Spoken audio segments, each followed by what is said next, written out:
जय हिंद फ्रेंड। स्वागत है आपके अपने चैनल एग्री विथ हिमांशु में।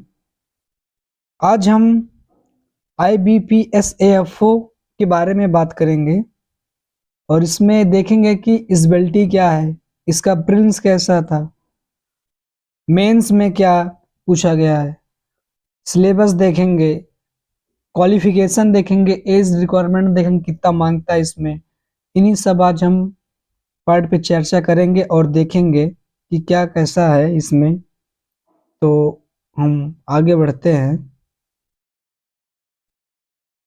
जो बैंक ऑफ IBPS है और इसमें देखो आपका जो इसमें इलिजिबिलिटी है, इलिजिबिलिटी आप BSc एग्रीकल्चर हो या फिर हार्टिकल्चर हो या फिर वेटनरी हो या फिर एनिमल हस्बेंड्री से हो। अगर आप इन सब क्राइटेरिया से अगर आपने BSc किया हुआ है तो फिर आप IBPS के लिए एलिजिबल हैं। एज रिक्वायरमेंट जो होता है वो 20 से अगर 30 के बीच के आपका है तो फिर आप वर्ष के हैं तो आप दे सकते हैं इस एग्जाम को। और आगे हम देखते हैं इसमें वैकेंसियां जो आई हुई थी, वैकेंसियों के बारे में बात कर लेते हैं। वैकेंसियां जो 2016 और 17 में आई थी वो थी 2693 वैकेंसियां आई थी। और जो 17-18 में आई थी 875 वैकेंसियां आई थी। 2019 में आई थी 835 वैकेंसियां आई थी। 2019-20 में 670 वैकेंसियां आई थी और 2021 में 506 वैकेंसियां आई थी। 2021-22 में आई थी आपका 1267 वैकेंसियां और 2022-23 में 516 वैकेंसियां आई थी और 2023-24 में 676 वैकेंसियां। 2024-25 में आपका आया था 346 वैकेंसियां। और 2025 और 26 में आपकी 2025-26 में जो वैकेंसियां आएगी वो आपकी आएगी, कम तो नहीं आएगी लेकिन जहां तक आशा है मेरा तो अनुमान लगाया हूँ कि लगभग 600 या 700 के वैकेंसियां आसपास में जरूर आएगी ये आपकी 2025-26 में। और 2025-26 में वैकेंसियां इस बार 2024-25 में वैकेंसी पंजाब द्वारा वैकेंसी नहीं रिलीज की गई थी तो इस बार पंजाब द्वारा भी वैकेंसी रिलीज करेगी तो फिर इसलिए लगभग 600-700 वैकेंसियां इस बार आने का चांस है।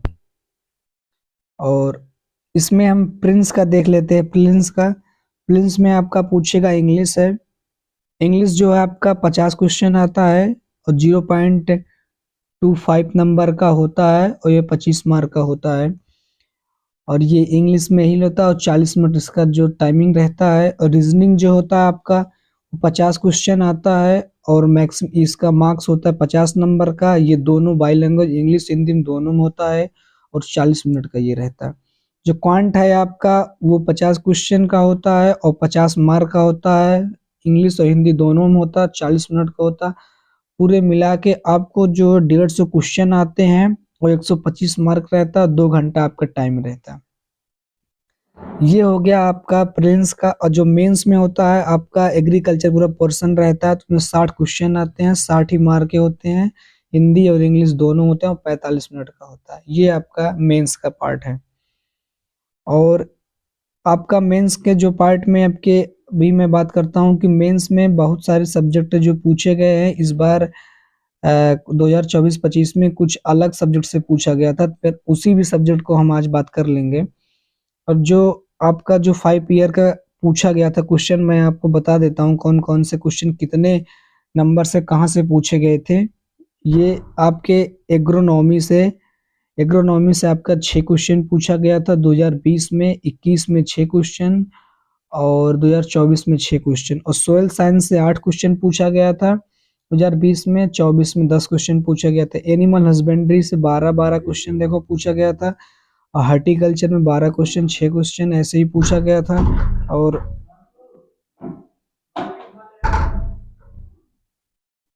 ओकरे बाद हार्टिकल्चर से आपको 12 क्वेश्चन देखो पूछा गया था। जेनेटिक्स एंड प्लांट ब्रीडिंग के लिए 1 क्वेश्चन पूछा गया था। एंटमोलॉजी के लिए देखो 6 क्वेश्चन पूछा गया था। प्लांट पैथोलॉजी के लिए 2 क्वेश्चन पूछे गए थे और आपके फिशरीज के लिए देखो आपको फिशरीज में एक क्वेश्चन पूछा गया था, 5 क्वेश्चन 2024 में पूछा गया था। फॉरेस्ट्री के लिए देखो 2 question, 1 question, 4 question, 3 question, 5 question देखो ऐसे ही पूछा गया था। और जो सीड टेक्नोलॉजी के लिए 2 क्वेश्चन, 3 क्वेश्चन और 2024 में 2 क्वेश्चन पूछा गया था। अपने अदर सब्जेक्ट में जो आते हैं आपके फूड साइंस से पूछा गया था। इस बार 2024 में फूड साइंस से कुछ ज़्यादा क्वेश्चन पूछे गए थे, तो इसलिए आप इसको देख लेना। फूड साइंस से क्वेश्चन ज़्यादा इस बार पूछ लिया गया था, तो फिर आप फूड साइंस के लिए भी अच्छे से क्राइटेरिया देख लेंगे तो फिर आपके लिए बेटर रहेगा, क्योंकि फूड साइंस इस बार लगभग 5-6 क्वेश्चन करीब में आ गया था, तो फिर फूड साइंस आप देख लीजिएगा क्वेश्चन। और हम बात कर लेते हैं इसमें सैलरी क्या है। देखो सैलरी मिलती है आपको जो पर मंथ के लिए, और 36,000 होती है वो आपको बैंक ऑफिसर के लिए, और 48,000 भी है सेल 2 के लिए। और यही है आपकी सैलरी मिलती है, आपकी प्रति मंथली ये सैलरी होती है, और ये बढ़ते भी रहते हैं आपका, जैसा लगभग 36 से 48 तक 40 तक जा भी सकता है, आपकी सैलरी के हिसाब से होता है। और हम बात कर लेते हैं आप कौन कौन से पद में इसमें हो सकते हैं। ऑफिसर सेल 1 बन सकते हैं, मैनेजर सेल 2 बन सकते हैं, सीनियर मैनेजर सेल 3 बन सकते हैं, चीफ मैनेजर सेल 4 बन सकते हैं, असिस्टेंट जनरल मैनेजर और जनरल मैनेजर आपका, उसके बाद चेयरमैन एंड आप डायरेक्टर भी इसमें भी पदवियां बन सकते हैं। आप ये नहीं होता कि आप सिर्फ IBPSO के लिए, तो फिर आप एग्रीकल्चर फील्ड ऑफिसर में ये सब आप इन सब पोस्टों पे आप बन सकते हैं। और हम बात कर लेते हैं कि आपको तैयारी करने के लिए कौन कौन से बुक है, क्योंकि आप जो भी कोचिंग पढ़ाती हैं वो सब इन्हीं बुक से प्रिफेयर करके आपको ये सब, और आपके लिए ये बुकें बहुत अच्छा रहेगा और आपके लिए सॉल्व बढ़िया रहेगा। अगर आपने बिना कोचिंग के अगर आप इस तैयारी को IBPSO को कर रहे हैं तो फिर आपके लिए बेटर रहेगा।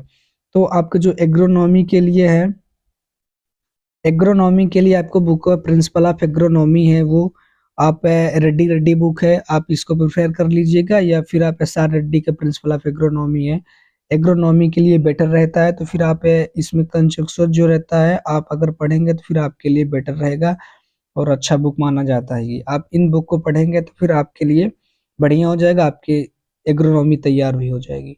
और दूसरा बुक है आपकी एनिमल हस्बेंड्री। एनिमल हस्बेंड्री के लिए जो है आपका text book of animal husbandry GC वृंजल के लिए, आप इनके बुक पढ़ोगे तो फिर आपके लिए एनिमल हस्बेंड्री आपकी तैयार हो जाएगी। ये प्रेफर मैं आपको करता हूँ, आप अगर इन बुक को अच्छे से पढ़ोगे तो फिर आपकी एनिमल हस्बेंड्री अच्छे से तैयार हो जाएगी। और आपका तीसरा नंबर जो सोइल साइंस है, सोइल साइंस में आप इन बुक को पढ़ सकते हैं। इंट्रोडक्टरी ऑफ सोइल साइंस है जो है दिलीप कुमार का है, DK दास का है ये बुक। अब एक बुक और आती है ISSS है, आप उसको भी प्रेफर कर सकते हैं, लेकिन आप इस बुक को ज़्यादा कंजक्शन नहीं पढ़ेंगे क्योंकि ये कुछ ज़्यादा आपको हो जाता है, कंजक्शन बुक है। तो फिर आप इन बुक को अच्छे से पढ़ेंगे तो फिर आपके लिए बेटर रहेगा। तो आप जैसे आप देखोगे कि ISSS वाली बुक है, अगर सोइल साइंस से अगर कोई JRF लड़का कर रहा है फिर उसके लिए मोस्ट इम्पॉर्टेंट बुक है ये सोइल साइंस के लिए, लेकिन आप उसको भी प्रेफर कर सकते हैं। चौथा बुक है आपका हार्टिकल्चर। हार्टिकल्चर के लिए जो बुकें हैं वो हार्टिकल्चर 1 है, जो आप इन बुक को प्रेफर कर सकते हैं। हार्टिकल्चर ये भी बुक है, आप इसके अलावा ये बुक को आप SN गुप्ता जी का है, आप इस बुक को हार्टिकल्चर आपका बेस्ट हो जाएगा अगर आप इन बुक को प्रेफर करते हैं तो। और मैं आपको और देखता हूँ इसमें जो 5वें नंबर पे है आपकी, अगर जेनेटिक्स एंड प्लांट ब्रीडिंग, अगर इन बुक को आप प्रेफर, अगर इनको आप अपना तैयारी करना चाह रहे हैं तो फिर आपके इन बुक के लिए प्लांट ब्रीडिंग जो है BD सिंह है, BD सिंह, इनके बुक को आप अगर पढ़ो तो आपकी जेनेटिक्स एंड प्लांट ब्रीडिंग आपका बेटर हो जाएगा। तो इसलिए इस बुक को मैं बता रहा हूँ, आप अगर इन बुक को सोर्स से अच्छे से पढ़ोगे फिर आपके लिए ये आपकी जेनेटिक्स एंड प्लांट ब्रीडिंग जो है आपका बेटर हो जाएगा और आपका IBPSO क्रैक करने के लिए आपको आसान हो जाएगा। और 5वें और जो 6वें नंबर पे है जनरल एग्रीकल्चर के लिए, आप जनरल एग्रीकल्चर के लिए आप बुक कर सकते हैं एक comparative book of agriculture by name Rasunda ji का है, आप इन बुक को पढ़ सकते हैं। और आप एग्रीकल्चर इस बुक को भी पढ़ सकते हैं, RK शर्मा जी का है, आप इन बुक को अगर प्रेफर करते हो तो फिर आपके जनरल एग्रीकल्चर IBPSO में जो आता है आपके लिए बेटर हो जाएगा और आपकी अच्छे से फिर आप तैयारी में भी महत्वपूर्ण निभाता है ये, और आपके लिए बेटर भी साबित होगा अगर आप इन बुक को प्रिफर करते हैं तो।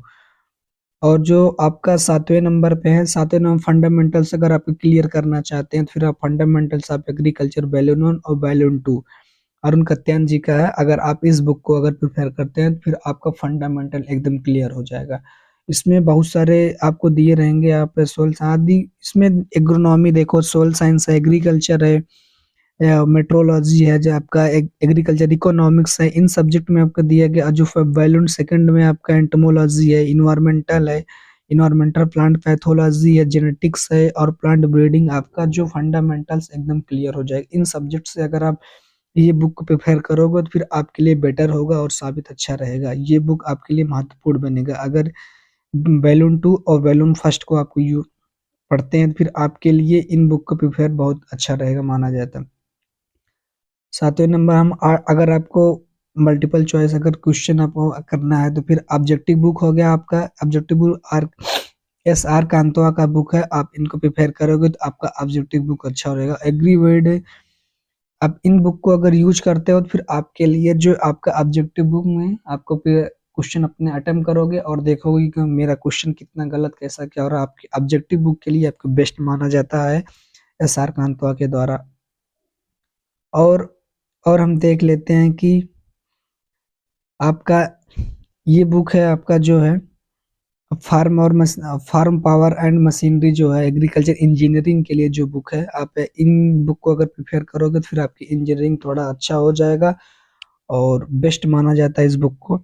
और इंडियन फॉरेस्ट्री बुक ये भी आपके लिए बेस्ट बुक है, और आप इन सब बुक को अगर पढ़ते हो तो फिर आपके लिए बेटर और आपके क्रैक करने में आसानी देता है। ये आपको IBPS को क्रैक करने के लिए आसानी और महत्वपूर्ण ये बुक मानी जाती है।